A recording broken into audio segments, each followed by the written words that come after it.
उनके लटके झटके और उनकी जुल्फें और उनके चेहरे के जो नशेब फराज होते हैं उसको ज्यादा देखा जाता है, नौजवानों को बड़ा मजा आता है।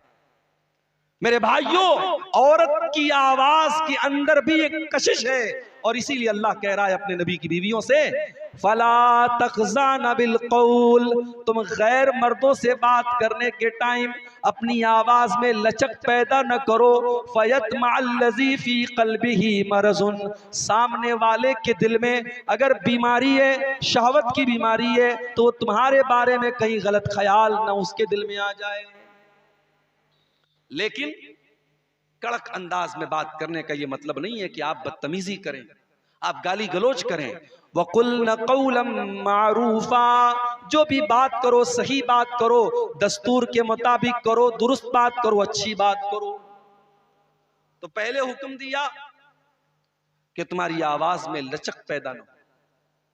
अब उसके बाद कहा जा रहा है वक़र्न फ़ी बुयूतिकुन्ना, और ऐ नबी की औरतों तुम अपने घरों के अंदर रहा करो।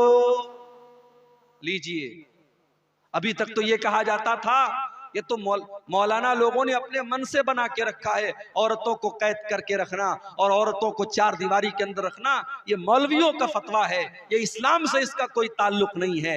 मेरी माँ और बहनों, ये कुरान की आयत है, कुरान के 22वें पारे की आयत है। जाओ खुद उठा करके कुरान देख लो, तर्जमा देख लो, ट्रांसलेशन देख लो, अनुवाद देख लो। अल्लाह कह रहा है कि ऐ मेरे नबी की औरतों, तुम्हारा काम घर को संभालना है, ये कोई मामूली काम नहीं है।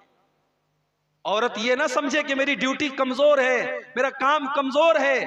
तुझे घर के अंदर रह करके एक अच्छी माँ बनना है, एक अच्छी बेटी बनना है, एक अच्छी बीवी बनना है।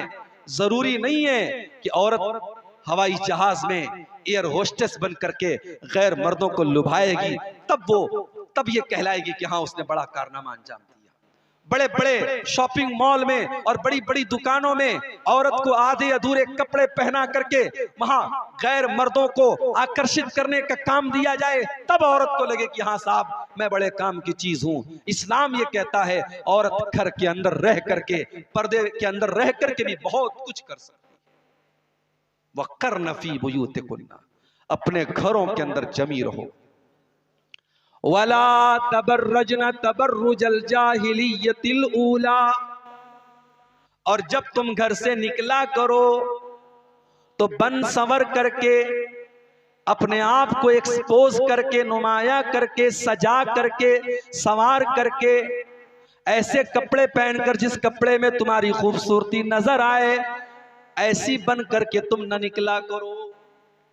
तबर्रुज अरबी में बुर्ज कहते हैं, किसी किले की ऐसी इमारत को जो दूर से नजर आए उसको अरबी में बुर्ज कहते हैं, उसी से बना है तबर्रुज। यानी औरत ऐसी बन करके न निकले कि दूर से ही पता चल जाए कि हाँ औरत जा रही। आज तो हालात ये है माशाअल्लाह, लेडीज के परफ्यूम अलग आ रहे हैं, जेंट्स के परफ्यूम अलग आ रहे हैं। अब तो खुशबू बता देती है कि कोई इस राह से होकर गया है। मेरी माँ और बहनों, इस्लाम तो वो दीन है जो औरत को खुशबू लगा करके गैर मर्दों की मजलिस के पास से गुजरने से मना करता है।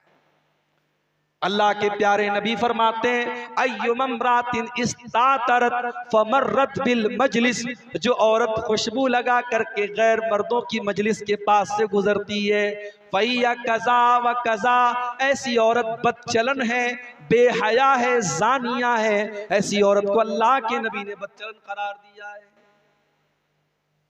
आज अफसोस की बात है, मुसलमान औरतें हैं, मुझे तो हैरत उसके बाप पर होती है, मुझे हैरत उसके भाई पर होती है, मुझे हैरत उसके बेटे और उसके शौहर पर होती है कि वो कैसे अलाउ करता है कि उसके घर की औरतें ऐसे कपड़े पहने जैसे आज मुसलमान लड़कियां और औरतें पहने।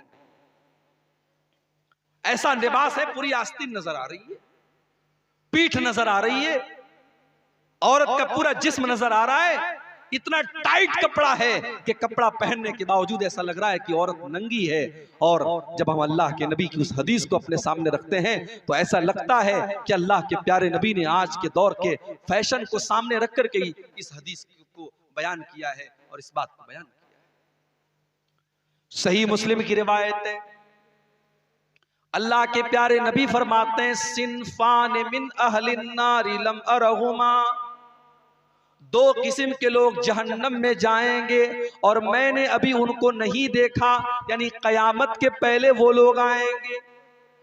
नंबर 1, कौमुन माहुम सियातुन काजना बिल बकरी यजरिबून बिहन्नास, कुछ ऐसे लोग आएंगे जिनके हाथ में गाय की दुम की तरह कोड़ा होगा और वो कोड़े से लोगों को मारेंगे।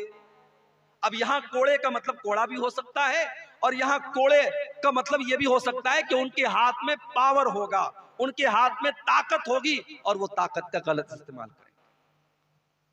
आज आप देख लें, मुझे किसी का नाम लेने की जरूरत नहीं है, जहां भी जुल्म हो रहा है और जालिम किसी भी नाम से और किसी भी शक्ल से अगर जुल्म कर रहा है तो ये हदीस आप वहां पर फिट कर सकते हैं। जो अपनी कुर्सी का नाजायज फायदा उठाए, जो अपने पावर का गलत इस्तेमाल करे, जो मजबूरों पर जुल्म करे, जो बेकसूरों के घरों को गिरा दे, जो मजबूरों पर गरीबों पर जुल्म करे, वो याद रखे अल्लाह की लाठी में आवाज नहीं, अल्लाह की लाठी में आवाज नहीं होती। जो आज साहिबे मसनद हैं कल नहीं होंगे, किराएदार हैं, जाती मकान थोड़ी है। आज अगर आपके पास इख्तिदार और कुर्सी है, कल नहीं होगी, और जब कल नहीं होगी तब आप अपने अंजाम को भुगतिएगा। मेरे प्यारे साथियों, अल्लाह के नबी फरमा रहे हैं कि ऐसे लोग होंगे जिनके हाथ में गाय की दुम की तरह कोड़ा होगा और वो दूसरों को मारेंगे। वनिसाउन कासियातुन नारियातुन मुमीलातुन माइलातुन, और अल्लाह के नबी फरमाते हैं जहन्नम में जाने वाले दूसरे लोग वो होंगे, ऐसी औरतें होंगी जो कपड़ा पहनने के बावजूद नंगी होंगी। ऐ मेरे नबी, मैं कुर्बान जाऊं, आपने ऐसा लफ्ज इस्तेमाल कर दिया, आपने स्कर्ट का नाम नहीं लिया, आपने जींस की पैंट का नाम न लिया, आपने टी शर्ट का नाम न लिया, आपने साड़ी का नाम न लिया, आपने कोई ऐसे कपड़े का नाम न लिया जो आज पहना जाता है। आपने बस 2 लफ्ज इस्तेमाल किया, कासियातुन आरियातुन, कपड़ा पहनने के बावजूद नंगी होंगी। मेरी प्यारी माँ और बहनों, आप मुसलमान औरत हैं, आपका कपड़ा आपके शरीर को ढांपने वाला होना चाहिए, शरीर को दिखाने वाला नहीं होना चाहिए। अभी कलकत्ता से आ रहा हूं मैं, जुमा का खुतबा मैंने कलकत्ता में पढ़ाया।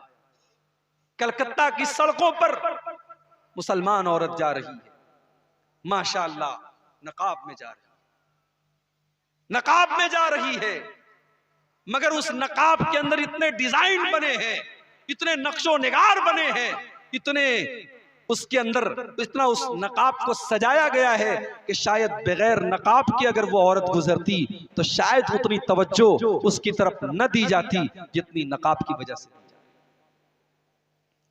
मेरी प्यारी माँ बहनों, नकाब और पर्दे का हुक्म इसलिए दिया गया है ताकि औरत को छुपाया जा सके।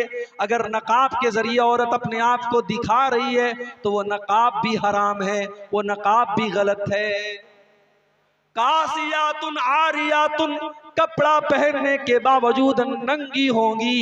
माइलातुन, वो गैर मर्दों को अपनी तरफ आकर्षित। दुकान में बैठे रहने वाले लोगों, यहाँ कपड़ा बेचने वाले भी होंगे, कपड़े के दुकानदार भी होंगे। कपड़े का दुकानदार अपने दुकान में बैठ करके अगर ये सोचता है दुनिया की मेरी दुकान सबसे बड़ी है, इसी से हमारी रोजी रोटी चलती है, दुनिया की ये दुकान बड़ी है, मुअज्जिन कहता है नहीं नहीं, दुनिया की ये दुकान तुम्हारी बड़ी नहीं है। ऐ चप्पल बेचने वालों, अगर तुम दुकान में बैठ बैठ के चप्पल और जूते बेच रहे हो और तुम ये सोचते हो कि दुनिया की ये दुकान मेरी बड़ी है, तो सुन लो, दुनिया की ये दुकान तुम्हारी छोटी है। स्कूल में पढ़ाने वाले टीचरों सुनो, अगर तुम स्कूल में काम कर रहे हो, स्टूडेंट को पढ़ा रहे हो और तुम ये सोच रहे हो महीने में हमको 50,000 60,000 सैलरी मिलती है, ये स्कूल ही सबसे बड़ा है, तो सुनो, दुनिया का ये स्कूल बड़ा नहीं है।